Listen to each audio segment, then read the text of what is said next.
అన్నయ్య శోకాన్ని విడిచిపెట్టు. ఉత్సాహో బలవాన్నార్యాన్ అస్తోత్సాహత్తరం బలం స్వోత్సాహస్యాస్తిలోకేస్మిన్ కించిదపి దుర్లభం. అన్నయ్య ఉత్సాహాన్ని పొందినవాడు సాధించలేనిది లోకంలో లేదు, కాబట్టి సీతాన్వేషణం చేద్దాం రా అన్నయ్య అన్నాడు.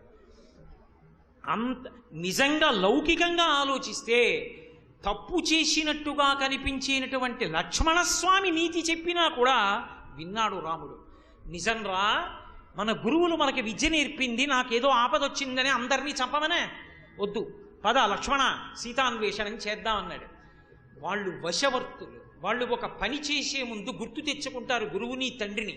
అందుకే లోకమునకంతటకు ఆరాధ్యులయ్యారు. అదే రావణాసురుడైతే మారీచుడు చెప్పాడు, ఓరి పిచ్చివాడా సులభాహ పురుషారాజన్ చటతం ప్రియవాదిన అప్రియస్యతు పథ్యస్యా వక్తా శ్రోతా చ దుర్లభ. లోకంలో ఎప్పుడైనా ఎక్కడైనా అవతలవాడు పాడైపోయేటటువంటి విషయమైనా సరే మనకెందుకు వచ్చిన గొడవ, వాడికి నచ్చుతుంది కదా అని చెప్పేటటువంటి వాడు దొరుకుతాడు తప్ప, అవతలవాడి మనసుకి కష్టంగా కనిపించినా కూడా వాడికి ఉద్ధారకమైన విషయములు చెప్పేటటువంటి వాడు ఉండడు. ఒకవేళ అలా ధైర్యంతో చెప్పగలిగిన వాడు ఉన్నా ఆ మాట వినేవాడు ఉండడు. ఒకవేళ అలా చెప్పగలిగిన ధైర్యశాలి, వినగలిగిన సహనవంతుడు కలిస్తే అంతకన్నా క్షేత్రం ఇంకోటి లేదు అని, ఓ రావణ నేను చెప్పిన మాట వినరా, నేను చెప్పిన మాట వింటే బాగుపడతావురా, నీ మంచి కోసమే చెబుతున్నాను. విననంటావా? కళత్రాణి చ సౌమ్యాని మిత్రవర్గం స్తథైవ చ యదీచ్ఛసి చిరం ప్రోక్తం మాకృధారమ విప్రియం. నా మాట విను, వినకపోతే పుత్రమిత్ర కళత్రాదులతో నశించిపోతావు. ఏమనుకుంటున్నావో రాముడంటే? ఎప్పుడో చిన్నప్పుడు కొట్టాడు ఒక్క బాణం పెట్టి, ఏకవస్త్రధరో ధన్వీ శిఖీ కనకమాలయ. అప్పటికింకా ఉపనయనం చేసుకున్న బ్రహ్మచారిరా, మానవాస్త్రం పెట్టి కొడితే ఇప్పుడు వచ్చి ఇక్కడ పడ్డా. ఆ తర్వాత ఇంకొకసారి కొట్టాడు అస్త్రం పెట్టి. అప్పటి నుంచి నా బతుకేమిటో తెలుసా? పర్ణశాలలోంచి బయటికి రాను. ఎందుకు రానో తెలుసా? ఒకవేళ బయటికి వెడితే ఎవరైనా నా దగ్గరికి వచ్చి రాతో కూడిన పదాలు మాట్లాడతారేమోనని భయం. రత్నాని చ రథాశ్చైవ విత్రాస జనయంతిమే. నా దగ్గరికి వచ్చి ఎవరైనా రత్నం అందామని రా అంటే తర్వాత మా అంటారేమో అని పారిపోతాను. రథం అనడానికి రా అంటే మా అంటారేమో అని భయపడి పారిపోతాను. నాకంత భయం పట్టుకుందిరా. రాముడు అంటే అంత గొప్పవాడు, ఆయన జోలికి వెళ్ళాడు. రామో విగ్రహవాన్ ధర్మ సాధు సత్యపరక్రమ రాజా సర్వస్య లోకస్య దేవానాం మఘవానిపాహ. ఆయన ఇంద్రుడు ఎటువంటి వాడో దేవతలకి నరలోకానికి అంతటికి రాముడు అటువంటి వాడరా. మహానుభావుడు, రాశీభూతమైన ధర్మమూర్తి, ఆయన జోలికి వెళ్ళవద్దని చెప్పాడు. అన్ని చెప్తే విన్నాడా? పెద్దల మాటకి వశవర్తి అయ్యాడా? ఆ రావణాసురుడికి మంచి చెప్పినవాడు లేడా? చెప్పినవాడు ఉన్నా విననివాడు నశించిపోతాడు. చెప్పిన మాట మంచిది విని ఆ మంచి మాట చెప్పిన మంచివాడికి వశవర్తి అయినటువంటి వాడి జీవితం చక్కబెట్టబడమే కాకుండా వాడు లోకానికి ఆదర్శప్రాయుడవుతాడు. రామాయణంలో రామచంద్రమూర్తి, లక్ష్మణస్వామి, భరతుడు, శత్రుఘ్నుడు, ఈ నలుగురి యొక్క గొప్పతనం ఎక్కడుంది అంటే మాట వినడంలో ఉంది, వశవర్తి అవడంలో ఉంది, లొంగడంలో ఉంది. సీతమ్మ గొప్పతనం అంతా అక్కడుంది. రాముడంటే తనకి భార్య కాబట్టి, దశరథుడు చేశాడు కాబట్టి సంతోషంగా భార్యని ఎంతో ఇష్టపడ్డాడు. మరి సీతమ్మ తల్లి రాముడిని ఎందుకు ఇష్టపడాలి అంటే ఒకటే కారణం. ఈ దేశంలో ఒక లక్షణం ఉంది, భర్త కన్నా పరదైవం ఇంకొకరుండరు. భర్తయే కట్ట ఎదుట కనపడుతున్నటువంటి దైవం. ఆ దైవమైనటువంటి భర్త మాట వినకపోవడం కన్నా మహాపచారం ఇంకోట్లేదు. కామకోటి పీఠాధిపత్యం వహించిన చంద్రశేఖరేంద్ర సరస్వతి మహాస్వామి వచ్చిన వాళ్ళకి చంద్రమౌళీశ్వర తీర్థం ఇస్తున్నారు. ఒక ఆవిడొచ్చి ఆ తీర్థం తీసుకోవాలని పూజ చూడాలని వచ్చింది. కూతురుని తీసుకొచ్చింది. ఆ కూతురు మెడలో ఉన్న నగ ఎవరో తస్కరించారు. వింటున్నారు మహాస్వామి ఆవిడ ఏడుపులు అన్నీని. ఆయన త్రికాలవేది, ఆయనకి తెలియనిదే ఉంటుంది. ఆ వరుస క్రమంలో వచ్చిన ఒక వృద్ధ స్త్రీ చెయ్యి చాపింది తీర్థం కోసం.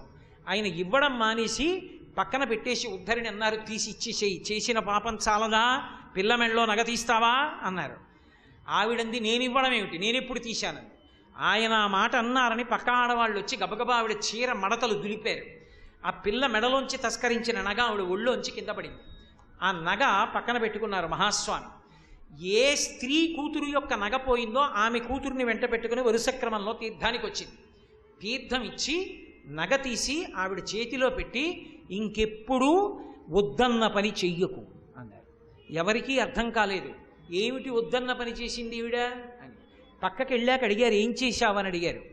నా భర్త నాకు అన్నం వండి పెట్టవే, ఉద్యోగానికి వెళ్ళాలని అడిగితే అన్నపు గిన్నె బల్ల మీద బారేసి మీరు వెట్టికి తినండి, చంద్రమౌళీశ్వరారాధన చూడాలి, తీర్థం పుచ్చుకోవాలని వచ్చాను. అది నీ చేసిన తప్పు. భర్త చెప్పిన మాట వినడం, భర్తకి ఉపచారం చేయడం కన్నా దైవసేవ ఆడదానికి లోకంలో ఇంకోటి లేదు. అనసూయామాత అదే అంటుంది, నాతో విశిష్టం పశ్యామి బాంధవం విమృశంచహం సర్వత్ర యోగ్యం వైదేహి తపకృతమిహావ్యయం అంటుంది. అమ్మా, భర్తని మించిన వాడు లోకంలో ఆడదానికి లేడమ్మా. తండ్రి గారు మితంగా ఇస్తాడు, అన్నదమ్ములు మితంగా ఇస్తారు, సమాజంలో ఉన్నవాళ్ళు మితంగా ఇస్తారు, అపరిమితంగా ఇచ్చేవాడు భర్త ఒక్కడే. ఇవాళ నేను ఇక్కడికి వచ్చి చేసిన రామాయణ ప్రవచనానికి ఏమైనా ఫలితం ఉందనుకోండి, ఇందులో సగ భాగం నాతో రాకపోయినా నా భార్యకి పడిపోతుంది. రాలేదు అంటే తగినంత బలమైన కారణాల వల్ల రాలేదు. నా మాట నేను రమ్మంటే రాకుండా ఏదో మాట కాదని రావడం మానేసిందని మీరు అర్థం చేసుకోకూడదు. కాబట్టి ఇంట్లో ఉన్నా తనకి ఎలా ఇందులో సగభాగం పడిపోతుంది అంటే, అపరిమితంగా ఎవరివ్వగలరు? భర్త ఇవ్వగలడు. భర్త ఇచ్చినది అపరిమితం. అమ్మా అన్న పేరుతో పిలిపించుకుంటోంది, ఆయన తేజస్సుని స్వీకరించి ఆ ఐదోతనంతో అన్ని పూజలు అందుకుంటోంది. అపరిమితం ఇవ్వగలిగిన వాడు భర్త ఒక్కడేనమ్మా అంటుంది అనసూయామాత. అటువంటి భర్త చెప్పిన మాట కాదని తీర్థం కోసం వచ్చావే, దానివల్ల నీ నగపోయింది. ఇంకెప్పుడు వద్దన్న పని చెయ్యకు. పరోక్షంగా మహాస్వామి ఉపదేశం చేశారు. సీతమ్మ తల్లి రాముణ్ణి ఎందుకు అభిమానించిందంటే, జీవితంలో తన తండ్రి చెప్పిన వాడని కాదు, తన మెడలో 3 ముళ్ళు వేసినవాడు, పాణిగ్రహణం చేసినవాడు భర్త. కాబట్టి ఆ భర్తయే ప్రత్యక్షమైనటువంటి దైవము. కాబట్టి దైవం పట్ల ప్రేమ, భక్తి, అభిమానము, గౌరవము తప్ప వేరొక మాట ఉండే అవకాశం ఉండదు. కాబట్టి సీతమ్మ రాముణ్ణి గౌరవించింది. తండ్రి చేసిన సంబంధం రాముడు గౌరవించాడు. కేవలం అందుకేనా ప్రేమ? తన గుణముల చేత సీతమ్మ రోజు రోజుకి రాముడి హృదయంలో స్థానం పొందింది. రాముడు సీతమ్మ పట్ల విశేషమైన ప్రేమ పెంచుకున్నాడు. ఎంత ప్రేమ పెంచుకున్నాడంటే, అంతర్జాతమభివ్యక్త ఆఖ్యాతి హృదయం సదా అంటారు మహర్షి. వాళ్ళిద్దరూ కూడా అసలు నోరు విప్పి ఒకళ్ళతో ఒకళ్ళు మాట్లాడుకోక్కర్లేదు. ఎప్పుడూ కూడా వాళ్ళ యొక్క మనసులు మాట్లాడుకుంటాయి. ఆవిడ మనసులో ఏముందో రాముడికి తెలుసు, రాముడి మనసులో ఏముందో ఆవిడికి తెలుసు. అది దాంపత్యం అంటే. అందుకే సీతారాముల యొక్క ముద్ర లేని శుభలేఖ వెయ్యకూడదు అని చెప్పారు మహాస్వామి.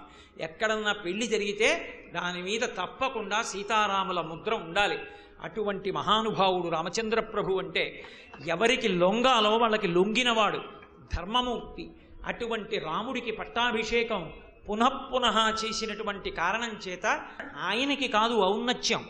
రాముడు పట్టాభిషిక్తుడైతే రాముని చేత పరిపాలింపబడిన మనందరికీ కూడా ధర్మమునందు, శాస్త్రమునందు అనురక్తి కలిగితే, ధార్మికమైన జీవితాన్ని పాటిస్తే మనందరం కూడా నరులుగా వచ్చినందుకు తరిస్తాం. అటువంటి తరించడానికి మార్గాన్ని కల్పించడానికి సమాజంలో ఎక్కడో ఎవరో పెద్దలు బయలుదేరుతారు. 108 మాటలు శ్రీమద్ రామాయణ పారాయణ చేసి పట్టాభిషేకం చెయ్యాలని సంకల్పం చేస్తే, విజయనగరంలో ఉన్నటువంటి పౌరులు, సంఘాలు, ధనికులు ఎవరెవరు ఏ శక్తితో ముందుకు రాగలరో వాళ్ళందరూ కూడా, నేను ఆ ఆహ్వాన పత్రిక చదివి ఎంత మురిసిపోయానో నిజంగా. స్వామి హనుమయందు కొన్ని విశేషమైనటువంటి లక్షణములు ఉన్నాయి. ఆయన అంత వేగం ఉన్నవాడు లేడు, ఆయన అంత స్థిరచిత్తంతో కూర్చుని ధ్యానమునందు ఉండగలిగిన వాడు లేడు, ఆయనంతటి బలవంతుడు లేడు, ఆయనంతటి నిస్వార్థపరుడు లేడు, ఆయనంతటి బుద్ధివంతుడు లేడు, ఆయన అంతటి వినయశీలి లేడు.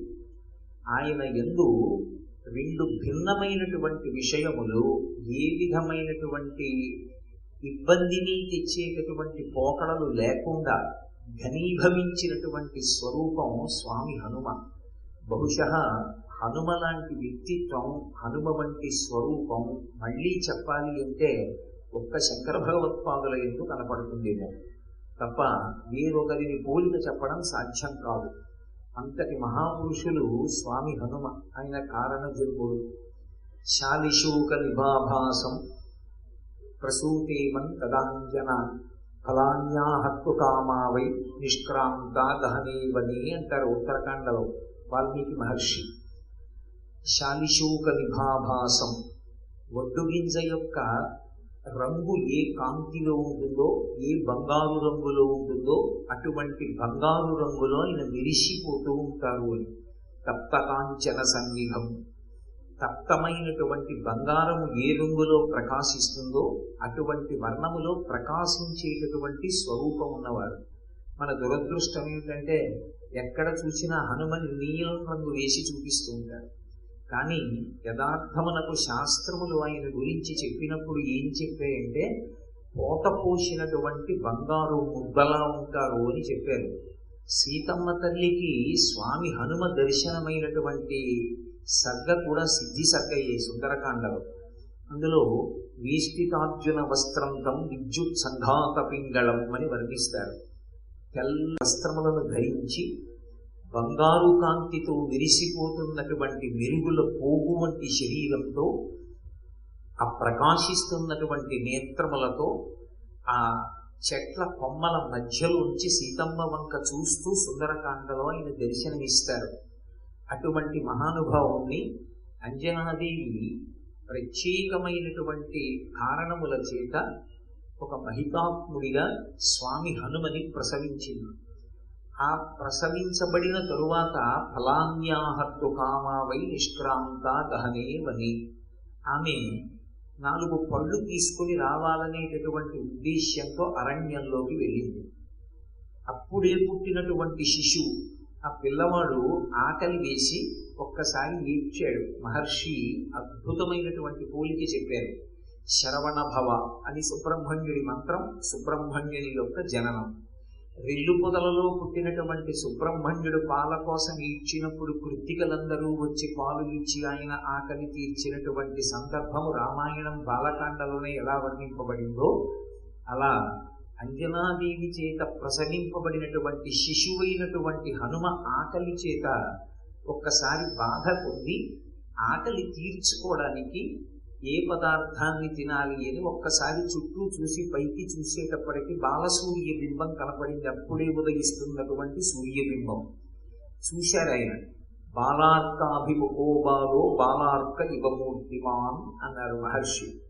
వెంటనే ఆ ఉదయిస్తున్నటువంటి సూర్యబింబాన్ని ఒక ఫలం అనుకుని దాన్ని గ్రసించడం కోసమని వేగంతో ఎగిరి సూర్యమండలం వైపుకు వెళ్ళారు. అప్పుడే పుట్టినటువంటి శిశువుకి ఉన్నటువంటి వేగం అంత గొప్పది. బహుశः సృష్టిలో అంత వేగంతో పుట్టినటువంటి వ్యక్తి మరొకరు లేరు. అంత వేగంతో సూర్యమండలం వైపుకు వెళితే సూర్యబింబం దగ్గరకు వెళ్ళి సూర్యబింబాన్ని గ్రసించాలనుకునేటటువంటి సమయంలో సూర్యనారాయణమూర్తి ఒక్కసారి మహానుభావుడు ఆలోచించాడు. ఈయన కారణజన్ముడు, రామకార్యంలో సహాయపడవలసినటువంటి వాడు, భవిష్యత్ బ్రహ్మ. ఇటువంటి పిల్లవాణ్ణి నా అపారమైనటువంటి తేజస్సు చేత కాల్చివేయడమా అని ఆలోచించాడు. సూర్యుడు పరబ్రహ్మస్వరూపం.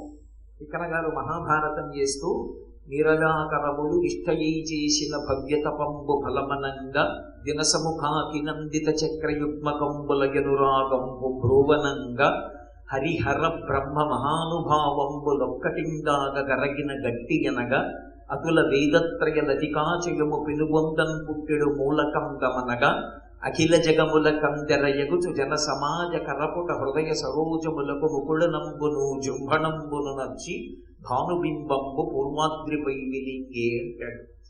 ఆయన హరిహర బ్రహ్మ మహానుభావంబులొక్కటింగాగ గరగిన గట్టి అనగా సృష్టికర్త అయినటువంటి బ్రహ్మగారు, స్థితికర్త అయినటువంటి విష్ణువు, లయకర్త అయినటువంటి రుద్రుడు, ముగ్గురు కలిసినటువంటి సమాహార స్వరూపమైనటువంటి పరబ్రహ్మస్వరూపం ఏది ఉన్నదో అటువంటి పరబ్రహ్మస్వరూపమైనటువంటి సూర్య భగవానుడు ఆ పిల్లవాడికి ఏ విధమైనటువంటి ఆపదని కల్పించకూడదని తన తేజస్సుని ఉపసంహారం చేశాడు. ఆ రోజు పర్వం గ్రహణకాలం ఆసన్నమవుతోంది కాబట్టి సూర్యబింబాన్ని గ్రహించడానికి రాహువు వచ్చాడు.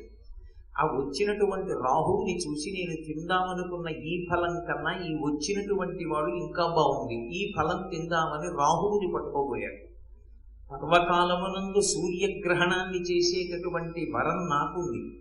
నేను సూర్యుణ్ణి పట్టుకోవడానికి వస్తే నన్ను పట్టుకోవడానికి వేరొక ప్రాణి ప్రయత్నిస్తోంది, నేను వెళ్ళి ఈ విషయం ఇంద్రుడితో చెప్పాలని రాహువు ఇంద్రలోకానికి వెళ్ళి ఇంద్రుడికి చెప్పాడు. ఇంద్రుడు శక్తి ఆయుధాన్ని పట్టుకుని ఆ వజ్రాయుధంతో ఆయన బయలుదేరి ఐరావతం మీద వచ్చాడు. ఈలోగా మళ్ళీ రాహువుని విడిచిపెట్టి సూర్యబింబాన్ని పట్టుకునేటటువంటి ప్రయత్నం చేస్తున్నటువంటి బాలహనుమ ఐరావతం మీద కూర్చుని వస్తున్నటువంటి దేవేంద్రుడి వంక చూసి, ఆ తెల్లటి ఏనుగు వంక చూసి ఆకర్షితుడై ఇదేదో ఇంకా బాగుంది, దీన్ని తిందామని చెప్పి సూర్యబింబాన్ని విడిచిపెట్టి ఐరావతాన్ని పట్టుకున్నారు.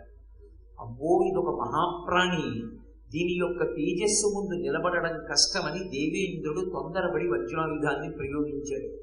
ఆ వజ్రాయుధాన్ని ప్రయోగించినప్పుడు ఎడమ దవడ విరిగిపోయి ఎంత వేగంతో పైకి వెళ్ళారో అంత వేగంతో మళ్ళీ కింద పడిపోయి ఆయన తేజమైనటువంటి రూపాన్ని పొందారు. ఎప్పుడైతే కారణజన్ముడైనటువంటి హనుమని తాను సృజించారో లోక కళ్యాణార్థం, అటువంటి శిశువుని తొందరపడి ఆ దేవేంద్రుడు ఇబ్బంది కల్పించాడనేటటువంటి కోపంతో వాయువు సమస్త ప్రాణుల యందు ప్రవేశించి కదలడం మానేశాడు. మహర్షి ఎంత అద్భుతంగా మాట్లాడతారు. వాయు ప్రాణ సుఖం వాయు, వాయు సర్వ ఇదం జగత్, వాయునాసం పరిత్యక్తం న సుఖం విద్దతే జగత్ అంటారు. వాయు ప్రాణ, వాయువే ప్రాణము. యావత్ పవనో నివసతి దేహే తావత్ పృచ్చతి కుశలంగేహే గతవతి వాయౌ దేహాపార్యే భార్యా బిభ్యతి తస్మిన్ కాయే అంటారు శంకర భగవత్పాదులు. ఎంతకాలం ఊపిరి తీస్తూ ఉంటామో అంతకాలం బాగున్నారా అంటారు. ఊపిరి తీయడం మానేగానే ఇది శివము కాదు శవము అని కొత్త వెదురు కర్రలు తీసుకొచ్చి ఓ కొత్త గుడ్డ పరిచి దాని మీద పడుకోబెట్టి తాళ్లు కట్టి తీసుకెళ్ళిపోతారు. నమస్తే వాయు త్వమేవ ప్రత్యక్షం బ్రహ్మాసి అని కీర్తిస్తుంది వేదం. అటువంటి వాయువు సుఖస్వరూపుడు. ఆయన అంతటా చల్లగా చక్కగా వీస్తుంటే అందరూ నేను హాయిగా ఉన్నానన్న భావన పొందుతారు. ఈయన హాయిగా ఉంటే ఉపన్యాసం చెప్పగలుగుతాడని కదా నా పక్కన పెట్టారు. కాబట్టి వాయు ప్రాణ సుఖం వాయు. ఆ వాయువు లోకాన్ని విడిచిపెట్టేస్తే నా సుఖం విందతే జగత్, అసలు లోకమునందు సుఖమనేటటువంటి మాట లేదు. సరికదా, వాయువు ఒక్కదానికే ఒక లక్షణం ఉంది. అశరీర శరీరేషు వాయుచ్చరతి పాలయన్న. వాయువుకి శరీరం ఉండదు. శరీరము లేనటువంటి వాయువు సమస్త ప్రాణుల యొక్క శరీరములోనికి ప్రవేశిస్తాడు. ప్రవేశించి బయటికి వస్తూ ఉంటాడు. కేవలం లోపలికి వెళ్ళి బయటికి రావడం కాదు, ఆ వాయువు శరీరం అంతటా తిరుగుతూ ఉంటుంది. అలా తిరగడానికి లోపలికి వెళ్ళినటువంటి ఒక్క వాయువు 10 వాయువులుగా విడిపోతుంది అని శివమహాపురాణం. ప్రాణ అపాన వ్యాన ఉదాన సమాన నాగ కూర్మ కృకర ధనంజయ దేవదత్తములనేటటువంటి 10 పేర్లతో విడివడి శరీరాన్నంతటినీ కూడా పోషణ చేస్తూ ఉంటాడు. అటువంటి వాయువు శరీరము లేకపోయినా అన్ని శరీరములలోకి ప్రవేశించి అన్ని శరీరములను పరిపాలన చేస్తాడు. ఆయన కాని ఒక్కసారి శరీరము లోపల తిరగడం ఆగిపోయిందా, కాష్టభూతాన్ని జిజ్ఞిరే అన్నారు మహర్షి. శరీరములు కాష్టభూతములైపోతాయి. అప్పుడే శరీరం విడిచిపెట్టేసినటువంటి వ్యక్తి దగ్గరికి వెళ్ళి కాళ్ళు చేతులు కలిపితే ఊగుతాయి. కానీ లోపల వాయుచలనం కూడా ఆగిపోయిందనుకోండి, ఇక లోపల తిరుగుతున్న వాయువు కూడా తిరగడం ఆగిపోతే ఒక కర్ర ఎలా తయారైపోతుందో శరీరం అలా తయారైపోతుంది. కాలు పట్టుకుని పైకెత్తితే తల వరకు కర్ర లేచినట్టు లేచిపోతుంది. కాబట్టి వాయువే ధర్మమునకంతటికీ కారణమై ఉంటాడు. ధర్మము దీన్ని ఆశ్రయిస్తుంది. ప్రధానముగా చెయ్యవలసినటువంటి కర్తవ్యము దేశకాలాదుల యందు ఏది వేదము చేత విధింపబడిందో అది చేయని నాడు అసలు లోకమునందు ధర్మం అనేటటువంటిది నిలిచే అవకాశం ఉండదు. ధర్మమునకు ప్రాణం ఎక్కడుంటుంది అంటే సంధ్యావందనంలో. అసలు సంధ్యాహీన శుచి, సంధ్యావందనం చెయ్యనటువంటి వాడు అశౌచంతో ఉన్నవాడితో సమానం. వాడు ఏ కర్మ చెయ్యడానికి అర్హతతో ఉండడు. అటువంటి సంధ్యావందనం చెయ్యాలి అంటే, ఆచమనం చెయ్యాలంటే అసలు చెయ్యి మడచబడాలి కదా, చెయ్యి వంగాలి. చెయ్యి వంగాలంటే వాయువు లోపల తిరగాలి. అర్ఘ్యప్రదానం చెయ్యాలంటే 2 చేతులు కదలాలంటే లోపల వాయువు కదలాలి. ఎప్పుడైతే వాయువు కదలడం ఆగిపోయిందో ఒక్క మనుష్య ప్రాణులకు కాదు, ధర్మచక్రం ఆగిపోతుంది. అది ఈశ్వర ప్రోక్తం. ధర్మచక్రం అంటే మనకి దేవతలందరూ అనుగ్రహించి వర్షం కురిపిస్తారు. వర్షము చేత మనం పాడి పంట పొందుతాం. పొందిన మనం తిరిగి యజ్ఞం చేసి యజ్ఞంలో హవిస్సునిస్తాం. ఆ హవిస్సుని దేవతలు ఆహారంగా స్వీకరిస్తారు. ఆహారంగా స్వీకరించినటువంటి దేవతలు దాని చేత తృప్తి పొందిన వారై మళ్ళీ ఈ లోకంలో ఉండేటటువంటి సమస్త ప్రాణులకు సుఖకారకమైనటువంటి వర్షాన్ని ఇస్తారు. ఆ వర్షం చేత మళ్ళీ మనందరం సుఖాన్ని పొందుతాం. ఈ ధర్మచక్రం ఎందుకు ఆగిపోతుందంటే లోపల వాయువు తిరగకపోతే ప్రాణులు యజ్ఞయాగాది క్రతువులు చెయ్యలేరు కాబట్టి, ఇప్పుడు ఇవ్వవలసిన హవిస్సు ఇవ్వరు కాబట్టి, హవిస్సు దేవతలకు అందలేదు కాబట్టి, దేవతలు ఈ లోకములకు ఉపకారము చెయ్యరు కాబట్టి ధర్మచక్రం నిలబడిపోతుంది. ఇప్పుడు ఇంత ఇబ్బంది ఏర్పడింది కాబట్టి దేవతలందరూ చతుర్ముఖ బ్రహ్మగారి దగ్గరికి వెళ్ళారు. అయ్యా, వాయువు కోపగించాడు, లోకంలో ఏ ప్రాణుల యందు ఆయన సంచరించడం లేదు, కాష్టభూతమైపోయింది జగత్తంతా, కాబట్టి మీరు జోక్యం చేసుకుని రక్షించండి అన్నారు. అది పరిపాలన యందు ఉండేటటువంటి సమర్థత అంటే. అందుకే సృష్టికర్త యందు స్థితికర్త లక్షణం ఉంటుంది, స్థితికర్త యందు సృష్టికర్త లక్షణం ఉంటుంది, సృష్టికర్త యందు లయకర్త లక్షణం ఉంటుంది. అందుకే మన సంప్రదాయంలో సనాతన ధర్మానికి ఉన్న గొప్పతనం అటువంటిది. అందుకే ఏ రూపాన్నైనా సరే పరబ్రహ్మస్వరూపంగా భావన చేసి కీర్తిస్తాం. అందులోనే సృష్టికర్తని, స్థితికర్తని, లయకర్తని చూస్తాం. షణ్మత స్థాపనాచార్యులైన శంకర భగవత్పాదులు గాణాపత్యాన్ని నిర్వచనం చేసి విఘ్నేశ్వరుణ్ణి కూడా పరబ్రహ్మస్వరూపంగా నిర్ణయం చేశారు. అందుకే శుక్లాంబరధరం విష్ణుం శశివర్ణం చతుర్భుజం ప్రసన్నవదనం ధ్యాయేత్ సర్వ విఘ్నోపశాంతయేత్ అంటే ఆయన్ని పరబ్రహ్మస్వరూపంగా కీర్తిస్తున్నామని గుర్తు. శుక్లాంబరధరం అంటే తెల్లని బట్టలు కట్టుకుని, విష్ణుం అంటే స్థితికారుడైన విష్ణువు గురించి చెప్తున్నారని కాదు, సర్వవ్యాపకుడైనటువంటి పరబ్రహ్మస్వరూపంగా గణపతిని పూజ చేస్తున్నారని గుర్తు. అందుకని గణానాం త్వా గణపతిం హవామహే కవిం కవీనాం ఉపవస్త్రమస్తమం జ్యేష్ఠరాజం బ్రహ్మణాం అని కీర్తించడం. జ్యేష్ఠరాజం అందరికన్నా ముందున్నవాడు, కవిం కవీనాం బ్రహ్మలకు బ్రహ్మ, పరబ్రహ్మస్వరూపమైనటువంటి గణపతి స్వరూపానికి నేను నమస్కారం చేస్తున్నాను, ఆయన విఘ్నములను తీయగలడు అని ప్రార్థన చేస్తున్నానని నా శ్లోకానికి అర్థం. కాబట్టి ఆ శ్లోకం 100కి 100 పాళ్ళు గణపతిని ఉద్దేశించి చెప్పినదే. అర్థం చేసుకోవడం సరిగ్గా వస్తే ఏది ఎవరి గురించి చెప్పారో తెలుస్తుంది. కాబట్టి అటువంటి మహానుభావుడైనటువంటి గణపతి కూడా పరబ్రహ్మస్వరూపమేనని షణ్మత స్థాపనాచార్యులైనటువంటి శంకర భగవత్పాదులు నిర్దేశించారు.